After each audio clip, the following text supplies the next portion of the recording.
Hey guys, Andy and Spoken Label back in the house on a warm Sunday afternoon. Yeah, it's pretty hot today as well. I perhaps should have put this jacket on, but I might take it off later on. So we see a video feeding me with my chest dangling out of the vest. I hope I won't give the guest a heart attack. That's with me today. So we've got the fantastic Jen Ray with us today. Now I've met Jen. We've been talking for a couple of months now, Jen, haven't we? I would say, yeah, Yeah. it's been a little bit, yeah. Yeah, I saw you read a couple of times over at obviously your publishers. I suppose Zoom Night actually. Prickly Pear, obviously the fantastic Ash Edge. Now, obviously, Ash has put you in contact with me because you've got a book out on their press shortly, so which we're going to talk about today in some depth. Now, obviously, Jen, before we start then, take us back in time. Now, you already described, Silver, your family's been a bit of a wanderer. So I know obviously where you told me where you're from originally. So tell us about your background. What led you to where you are now? Ah, see, that's a fun story. Well, it's a fun two stories that I'll kind of combine together, really. So, I grew up in a very classic sort of 2.4 household. My dad is white British, my mum is black African from Zimbabwe. And they've always kind of focused on trying to move us forward in that and modeled that by moving themselves forward in life. So, I was actually born in Plymouth. You can hear it in the accent. No, you can't, because I grew Not up really, not really, mostly. not really. No, So not really. I was there 2 years. I've got friends from Plymouth, and you definitely don't have a Plymouth accent. Exactly. I love making that joke. So literally, most of my childhood I grew up in Basingstoke and Tadley. And we moved over there for Dad's job. He went to work more kind of analyst sort of based work.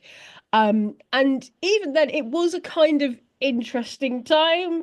I didn't get completely accepted, shall we say. So I kind of got used to spending a lot of time with my family, a lot of time with my sister, who's incredible. I made friends here and there, and one of the things that kind of was always there for me was performing arts. From a very early age, I was very theatrical. I think it's quite obvious just in my own mannerisms. It's the And actor in you, darling. Right, so I would say, it right. is. I cannot help myself. I once had my drama teacher say to me, he was saying to like all the class, like project. I was like, me so. So no, maybe you project less. I was like, that would be all right. This is the kind of energy I have. It's bouncy, bouncy, and everything else. So, mum, particularly mum, tried to find ways to kind of engage me in stuff. And what happened was I was doing that as outward thing. I've been writing, and I was thinking about this yesterday. I was talking to my sister, probably since I was 9. I've put like pen to paper, but I never thought I was particularly good at it. So the theatre led everything. I then moved to London because I was always fascinated by London. My mum's younger brother lives there, and whenever we went to visit him, it was like, oh my God, this big city where you can be anyone and anything. Da, da, da, da. Dick Whittington, Dick Whittington, Dick Whittington.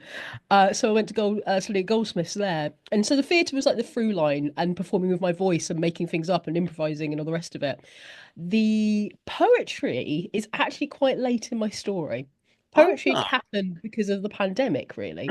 I was already ah. doing a little bit of it while I was living in London. I wrote a play. I don't talk about that a lot enough. I need to speak about that a bit more. But um, and what happened was, and this is the faithful story of it all, really. I was writing, but not necessarily sharing my writing. My flatmates I'd lived with in London knew about it. My family knew about it. And then the terrible day of losing George Floyd, I saw a lot of takes. This is the origin story to me as a poet. Um, and they weren't great, to say the least. They weren't bad. They weren't people being mean. They weren't people being racist or anything along those lines. But maybe they over personalized it a little bit and kind of like, how do I react to this? What's my emotional thing? And I thought, and so I wrote a treatise that became a poem where I said, there's a family there who have lost a human being. Can we kind of like decouple the personal side of this a minute and just think, if you were that family right now, what would you need to hear? And just purely on that racialized side, not that I have, that much in common in that sense. I just thought, well, what if I had to talk to his mum suddenly and say, think of something to say, what would I say? And so I wrote grief and it exploded. I've put posts up for ages. 2 people like it, 3 people like it, 4 people, 1,000 people liked this post.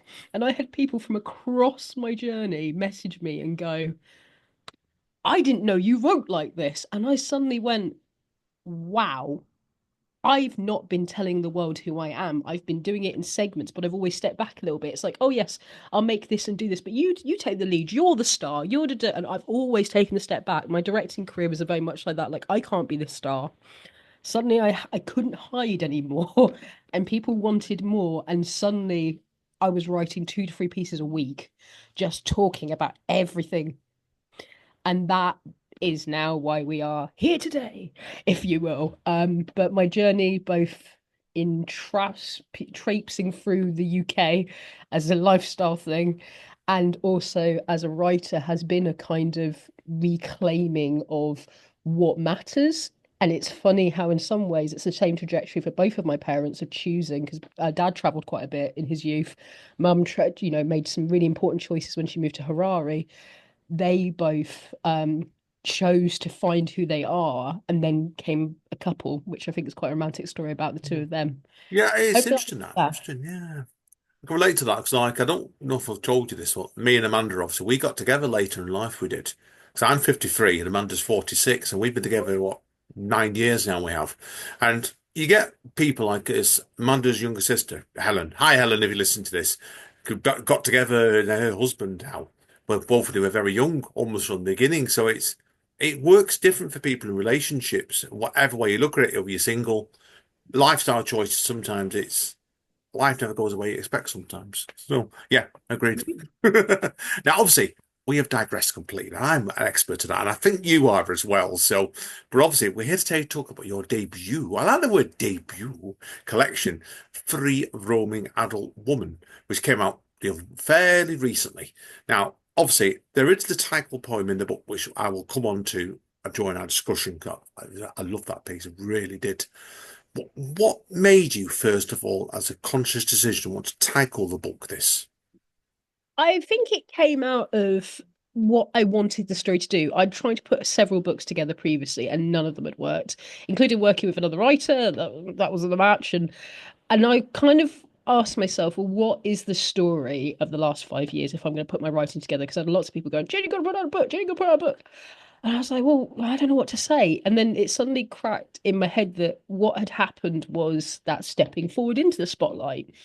I had so many takes from people from across the world that weren't great, where they were like, "Oh, you've done this, and you can see you've got this education and stuff like that. So, tell me, say hello to your family." I was like, "Oh, I'll say hi to mum and dad." "Oh no, no, I mean your children." I'm like, "What children? Wait, stop giving me children. What the hell?" What about your partner?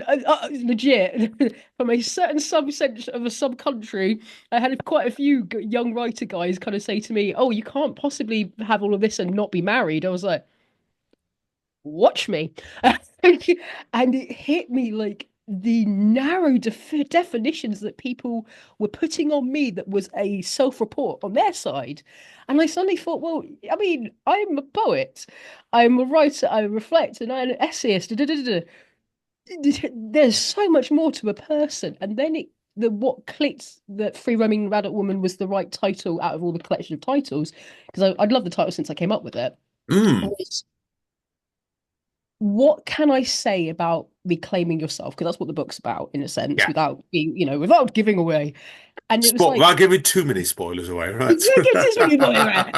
But like this, and I know we might like talk about segments later, but it was like, what does it take to claim yourself? And it isn't as simple as I'm going to step in here in my power. It's taking yourself apart, doing what they call the shadow work, looking at what your identity means, and have you, mistreated it? Have you, lowered yourself to other people's standards? And that's when it suddenly hit, the free roaming part. And it's so funny because the amount of people who say independent woman are like, I am not Beyonce, my darlings. Please do not. Oh, don't. It's free roaming adult woman for a reason, because it's that joke on that sort of cell phone thing of limitations. It's like, oh, you're in this new country and thus your cell phone provider's different. No, you're still the same human being. You're the same human being in a different context. And I'd watched myself, so it was a little bit of sarcasm to myself, narrow and smaller myself and do all sorts of things to fit in, and realizing that one, big dramatic big girl, I was failing miserably, so who was I fooling? But also, um if I was to give advice to people, what has changed, what has made my life significantly better than it's ever been. And my parents and my sister and lots of people will tell me I'm much happier a human being than I ever was previously, was I stopped trying to live in other people's limitations because they never worked. I was just making myself tired.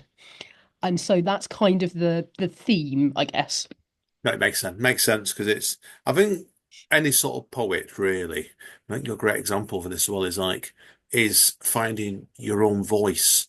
And I think that's what I got off the title. And at the time, what you just said there straight away said it was like telling the world, this is who I am. And I think it's a great title. Really like it. So now, okay, obviously, eagle-eyed people will notice Robert Wielden, the poet laureate of Rockport, has done the foreword for this book.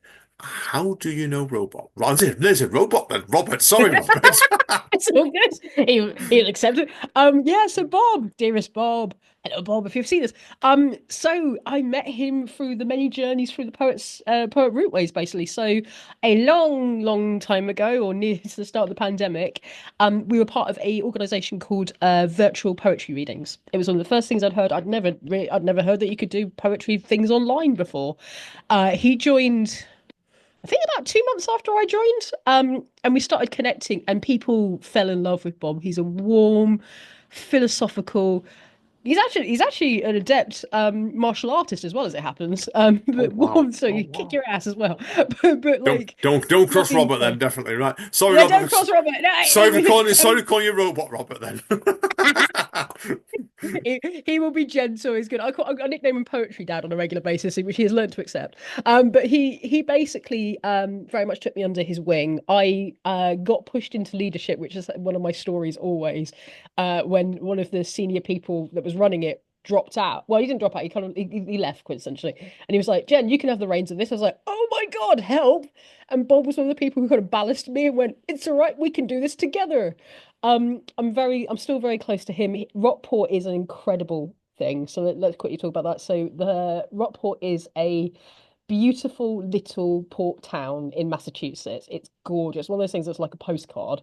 And he and a group of people in Rockport, and they're all very lovely people, put together an arts festival all of their own, and it's become an international one. Like people go over and visit. Like Finn Hall's a classic one who's gone over to see it. I want to one time when I can afford it. Um, Yeah. and that's kind of how he got that title. And I remember, and I hope he doesn't kill me for saying this, he was looking for artists to back it up. And I was like, I've seen Bob do so many different things for so many different people. He's such a very giving person. I was one of the people who wrote a letter and said, please, this guy is trying to do something incredible. He's drawing his energy like crazy. Like the festival was huge.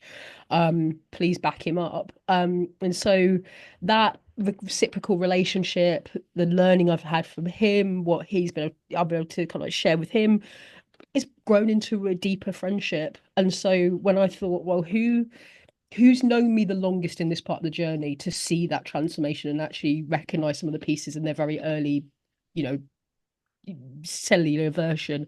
And what Yeah. Bob made the most sense because he's known me the longest and he's seen me transform as an artist. And also I adore him and I wanted to shout him out in the book, Oh, basically. no, brilliant. No, no, great stuff. No, I can't blame you there. When you're doing a book like that, just like debut collection, I completely agree with this. You want somebody that's not necessarily the biggest name. You want somebody that knows you. And I think that's what it came through on that introduction straight away. I felt like I knew you after that. So I was like, people wonder, it's the first time we've been talking about on Facebook, the first time we have talked one to one. I thought I knew you after that introduction. So respect there, Roberts. You've done a great job there, mate, indeed, buddy. So now, obviously, with the book itself, we're going to go into a number of the poems in a moment. People are wondering, but there is 6 subsections in the book. Obviously, I don't want to go into too much detail now. What made you want to do all those subsections in the book? That was part of the thing that changed it to from this could just be a collection of Genevieve Ray poems into something I need to say. They're actually written in an order deliberately because for me, that's what helped my mental health. They are in the order of the many choices of therapy that I did and what widened my life out. Bar one that we'll talk about maybe later as we hit poems. That's a bit of a joke. It's my dad's joke that got into the final edit. All of them are, I think, essential elements about trying to master your own well-being and mental health from actually first face it. Like, what are you doing that's harming yourself? What are you doing that may be harming other people inadvertently? To, okay, well, now you know what you are just for health reasons. Who are you regardless? And so on and so forth. Like the importance of community, the importance of finding belonging, then, and which is where I think people might be like, oh, I don't know if I'd agree with that. And I'm like, come and debate me. I would say work out the community bit, maybe then focus on the relationship rather than the other way around, because your relationship with lots of people is going to affect the relationship you have with yourself and other people, especially in an intimate level. But different people, different rules. So yeah, it is for me specifically the progression route of getting mentally healthier, because I became very unwell just before the pandemic. But it is, and I've loved finding this out from all my multiple friends who've messaged me and said, oh, I read this book and I like this piece. It's a serving suggestion. You don't have to read it in order. Who reads poetry books in order? So it I just don't. happens to be what I just works for flick. me. Yeah, exactly. Most people just go, Yeah, but yeah, that's why it's like that. It's just it's a suggestion of how to read it. It's not saying you have to do it that way. brilliant. Now, as I said, we're going to do a bit now. We always do book bits. We've picked out a carefully curated selection of pieces me and Jen have here to go through. Now, obviously, I want to talk about, first of all, the first poem in the book, Crumbs. Now, I really liked with this, there's a couple of things I really liked about this. I love the line where, and I this can't be, this must be a coincidence. The first line when, "Have you ever barked at the moon?" And I thought instead of werewolves instead of that, it gives it a nice supernatural feel. But no, I love the repetition on this where, have you ever four times, and then you break the repetition to take the rhythm in a different way, which is a great. It's a great. When you do that right, the structure really carries the poem along beautifully. And it's a great piece. So. What is the story behind Crumbs? Literally, right at the start, I was like, well, what do I want to say? And I'm so thank you for picking up those kind of technical bits as well. I always love that. God, I love a bit of a good critique. Yeah, it came from two things really. It's one of the pieces that has the least adaptation from its first writing version. And it was, I kind of wanted to say, like, what does it feel to be completely disengaged from yourself? Let's go for the high romanticism here version of it. I must admit, my own personal favorite line is pirouetting over volcanoes Oh, with a stone yeah, down your throat. I I've love got that. reading Yeah, that. I've got that. Yeah, I love the bit about cyclone down your throat as well. I thought, wow. You know that moment where it's like you Yeah, just like someone's like, "How are you?" You're like, what do you want me to say? yeah, Yeah, like that. And it was like it was finding progressive like imagery to talk about these different sort of like mental health things. And I every time I love hearing people's interpretations of those different bits. But the reason, like, even why it's called Crumbs is that trying to, with so many physical reactions in mental health, trying to find your way back to whatever sane was, whatever sane felt like. And I wanted to also, because and this comes up a lot in the book, I wanted to make references because I'm a big freaking dork, to other never. poems. And I love If by Rudyard Kipling. I absolutely love If. And I failed miserably at writing a female version of it. So I was like, well, right, a mental health version of it instead. And that will get as close as Brilliant. I need to get. Right. I'm surprised he hasn't haunted me and been like, oi, that's my rhyme scheme, you little. You little rat, right? You might have said to you, right? Exactly. Brilliant. No, that is just it's Yeah. great. Sorry, carry on. Pardon me. I thought you finished No, then. no, that was it. That was it. Yeah, sorry, I was in it. There Brilliant, you go. brilliant stuff. No, it's a great piece and really good. It's a strong start to the book. That now, the next piece we're going to talk about is from the. I can't get my notes right here. Now, this is where it's everybody. Hopeless note taking is obviously a poem you've talked about already. Grief, obviously about for those who we lost, like George Floyd. Now, I know you've already partly answered this one, but what I am really interested in learning about this is two things on this one.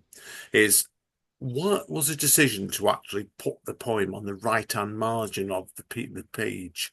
And then obviously we had there's several lines where punctuation's been deliberately missed out. So enlighten us. So I got to put credit where credit's due on the first one. That was Ashley's idea. They had a Ah, brilliant one. They were like, okay, so we want to like put interest and color. This is an easy advert, really. If you and it is an actually a somewhat audition process, may I add.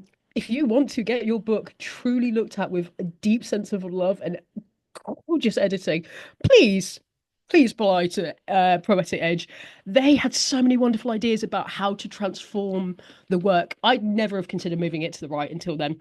And I'm gonna just quote them straight up. They were like, "Well, the right was the one who did him in." I was like, "It's clever, very clever. Yes, let's put his epitaph on the opposite side and deliberately throw people and their perspective to realize, and make it feel backwards because this is the backwards thing. This person should be walking around taking care of his children and living his life and trying to improve upon it. So yeah, that was why to make it more stark than ever because I think it's very easy to be in yeah, particularly in the section it's in a poem that kind of vanishes because it's more emotive, it's all the rest of it.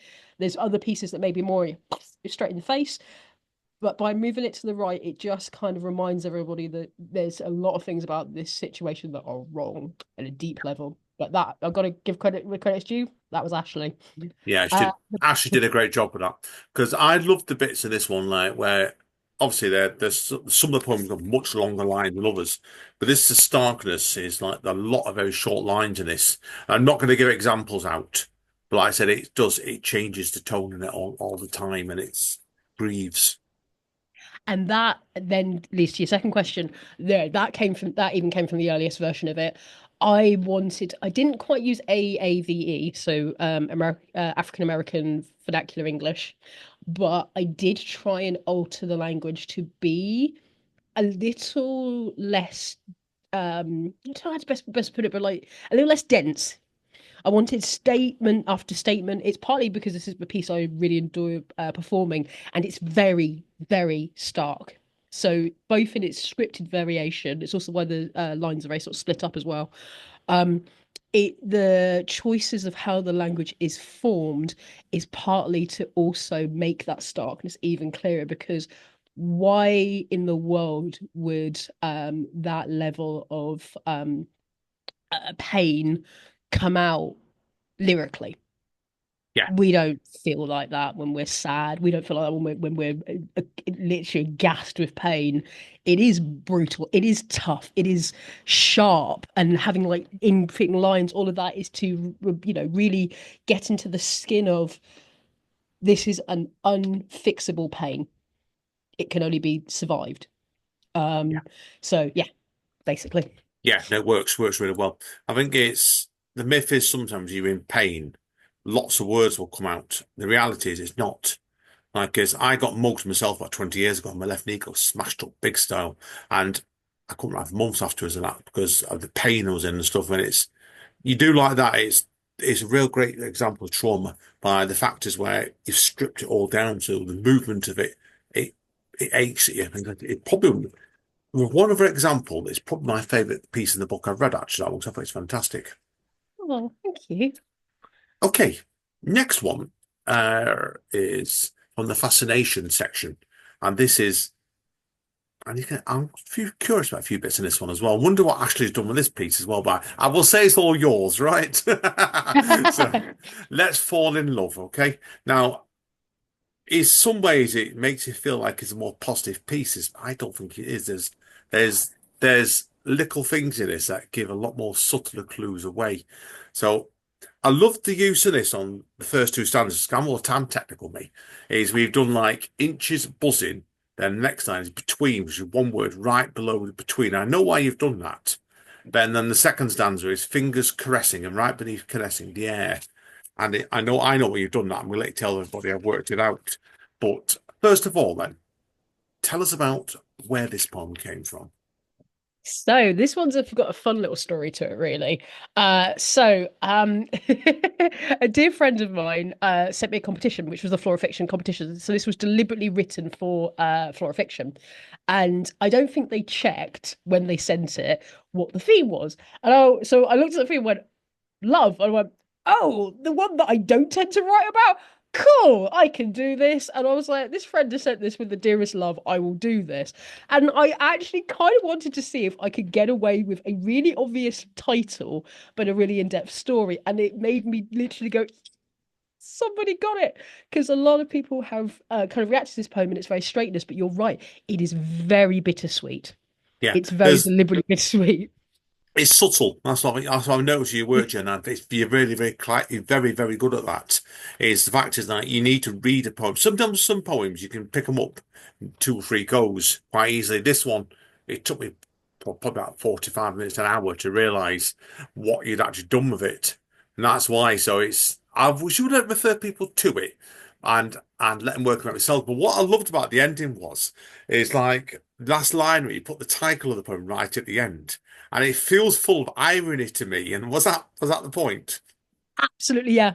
Yeah, oh, Andy, I love this. You absolutely nailed it. Yeah, because I think the soft irony, without you said ruining it for those reading it, is there are so many physical sensations and obviously inter-engagement and this real sense of these two people really being connected. So why are they not together? Yeah, that's what. Why can't they? Yeah, yeah, you get it. Yeah. Also, yeah, no, it's great. So, really, really enjoyed it. So the next piece, see, these are going a lot faster. I thought we might end up having an hour-long discussion of these pieces. Or so should we say a mutual friend of ours, so we might talk a while. Is the next 2 pieces are on the identity section of the book. Yeah. I think I've got this Uh, right. cool. Yeah. Oh yeah, I wrote that wrong. Well, that's confused me. Yes. Okay. Yes. Now, Witch's Hour, and now, obviously, I have to ask on the second stanza. Yeah. I think I know this one as well, but I'm going to let you tell me. Is who's the lady, or presume it's lady, Cyan you're referring Oh, to in the second stanza, first of all? oh, Sia. See ya. Yeah, so Well, she's that. Yeah, that's the famous thing with the hair, so where she wears her hair with the bob thing, also, and she tends to cover her eyes. thought so. Literally, what I was listening to. I I I. I got asked once recently, like, what? Actually, it was at the book launch. It was like, what's your favorite piece in the book, other than like Free Roaming Adult Woman and all the rest of it? And I was like, Witch's Hour. I love Witch's Hour. Witch's Hour is kind of a photograph of how my brain works. I couldn't sleep literally at witching hour at a friend's place because I'm terrible at sleeping other people's places. I'm one of those people who's a creature of habit. And so I was like, right, I'll put music on. I listened to I forget what it's called. It's a really beautiful piece by Sia. And the whole piece happened at once because that time when you're just no drowsy enough but cannot sleep, and the world starts to go a little bit to the left and Alice in Wonderland starts to come out. I wanted to kind of almost do a photograph, do a not quite a sphatic poem of the experience I was having, like how out of it I was feeling, but also still wide awake enough to be able to type on my phone, the strange colours. The magic on the ceiling is literally my phone being reflected back up onto the ceiling itself. And it was like, oh wow, I've got blue lights. It's all so in a weird way, and it's a great pleasure to me for this. It seems like a greatly symbolic piece. It's quite literal in many ways, especially because the medication I was on at the time also made everything a little bit wibbly wobbly. And I think my favorite joke is I am yet to meet a great poet with good sleep. Since we're all a Well, bit of a mess. mine's erratic at the best of times, to put it bluntly to yourself. Oh, well, like last night, certainly, like it's. Well, I had a big bottle of WJD when I got back last night from Mum and Dad's and watched Doctor Who. And the result was I don't drink nowadays. And the result was I had about 2 hours sleep. So my head was spinning all around the living room. And Amanda was the same last night. So yeah, you know what you mean. It's poets are not the most stable people. No, We're not. no, We come as a particular. I mean, it comes up in other bits, but like we come as a particular breed. yeah. It is. greatly ironic, and Witch's Hour is one of the ones that's been what's getting the least amount edited, just like a couple of choices and just checking stuff. Quintessentially, it is that night distilled into Yeah, one thing and going.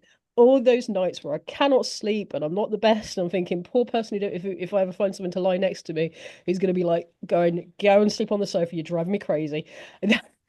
This is who I am without any pretenses, and I think it's kind of beautiful. But yeah, at the me same too. time, it's not necessarily functional, but that's okay.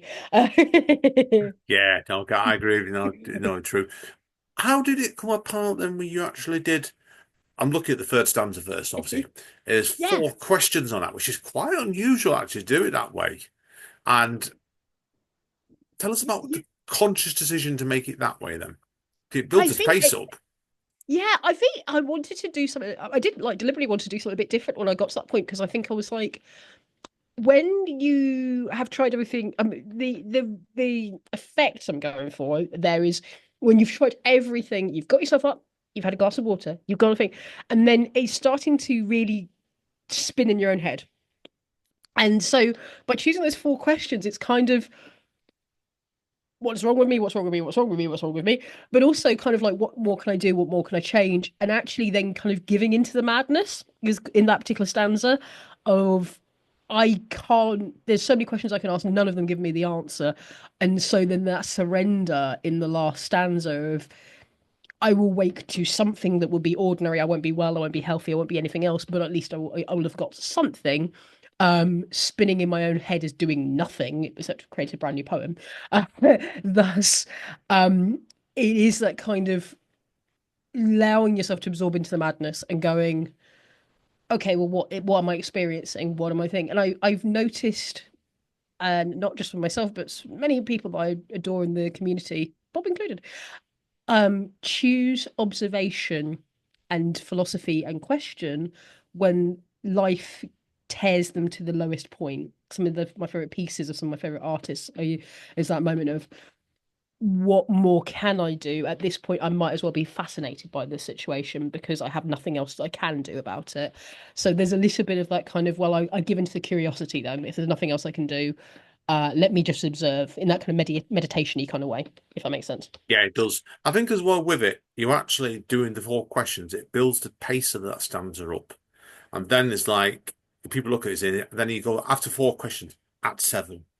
You just stop the pace completely. You slowed it right back down to give you final conclusion. Yeah, it's very, very good writing indeed. That is so.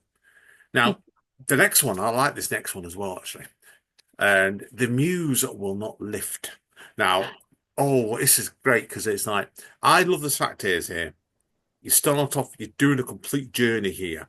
Obviously, Sunday to Sunday. So it almost feels like it started off in the morning. Then by the end of the day, you're exhausted. And that's the end of the day. And it's like, then you repeat yourself, the muse shall not waken. The muse will not rouse yet. The muse turns slowly. It's pace all the time with this. Now, I'm not seeing you read yet. I'm looking forward to seeing you when you're doing a beehive at the end of the month, aren't you? So, which Yeah. is after this podcast goes out or before actually, but I'm looking forward to that. I'm trying to be there for it. Yeah, but tell us about the story behind The Muse Will Not Lift. It's so perfect because it is once again a distillation of like many a Sunday. Today's Sunday was exactly this unmoored day where because I'm not religious by any stretch, so I don't have the affiliation of like going into my community and going to do that. And so my day is just sort of dragged where it needs to be. I'm aware of certain things I have to do, emails in the boxes and all the rest of it. But there is something incredibly powerful about deliberately talking about laziness because there's so much in our society that is focused on the grind and the productiveness. And even if it's not being like uber about it, it can sometimes just be like I achieved this at this time, this I learned to think to not be completely present and very deliberately, which comes a lot in this poem, take the piss out of myself, Oh, including I what was my wondering that. I was wondering that. So, oh yeah, my favorite line of performing it is going the curls have gone diagonal, because people may have a presumption of what an afro looks like after you've slept, and it's not what it looks like unless you really have the greatest bonnet in the world. It does go in its own direction, and usually most of it is up. Um, so taking the piss out of that lack of beauty, the muse, one of the things about it, like utilizing the muse, is deliberately invoking Aphrodite and, Renaissance versions of Aphrodite. And actually, how many of those paintings she's lying to her side? We've got part rolls of her body. She's not the thinnest woman in the world. Her hair has diagonally set, and she's sitting there looking at a mirror, and it's not photography, Instagram perfection, but she is the goddess of beauty and the beauty of not doing so much. And I love that you that interpretation there, the fact that she's exhausted in my mental head, but I'm open to all interpretations. This is all happening within the first 2 hours of wakingness. So maybe you wake up at 7, go back to sleep, find out it's 10, go back to sleep, or, get on with half of the day. It's all slow, forced. This piece will always now have an extra emotional effect to it because dear Raw, Ian James, it was his favourite. And he kidnapped my lion. He's so near to the end of his time doing his show. He so loved Sunday Can Begin Now, he kidnapped it. And for the rest of the shows he did, he'd use that line, now Sunday can begin. He's like, I was like, I'd like a citation there. Like, no joke. And he would cite me, be like, oh, this is taken from Genevieve Ray's poem. Um, but there is a power of that disorganization. There's a power, how many times do we talk about the nappies being everywhere, the children running around, and there's a singular, monastic beauty in a household half done. Sandwiches here, kid running there, you and your partner are late to your date or whatever. That's a beauty in itself. And I think there's not enough in art that allows for the crustier, untidier parts. And my favorite thing about that poem, and it is a favorite, is taking it and then using language that is a little bit angular, but also a little bit like gilded, like you're looking at a Renaissance painting and being like, this is just daily life as we go. The enthusiastic rectangle is my another line that I'm yeah, particularly fond of. So yeah, yeah, yeah. I do. It um, feels like I always look at Sundays as different they are. So I was like, if you're doing the grindstone Monday to Friday, and this felt like to me it's a Sunday. Instead of being drugged down with the grindstone, it's Sunday like, right, I have got a poem. No matter how many hours late, you still ain't got it. Your hair's exploding. Yeah, that's what it got to be. Yeah. Brilliant. absolutely. Right. My favourite poem in the book is actually the next one we're going to talk about. Now, do you know which one that is? I'm intrigued, actually. You think? Well, I've got a feeling it's in the belongings section, but I'm not entirely sure, actually. But yeah, tell me, go on. I'm intrigued. Okay. They were already trees. I'm a poem about my Luton kids. I Oh, I adore this piece. I really do. Now, there's a lot I want to ask yeah. you about it. Tell us the background of the poem first, and I'll put my comments in afterwards. It was a test. So, what feels like a million years ago, it was about 2 years ago now.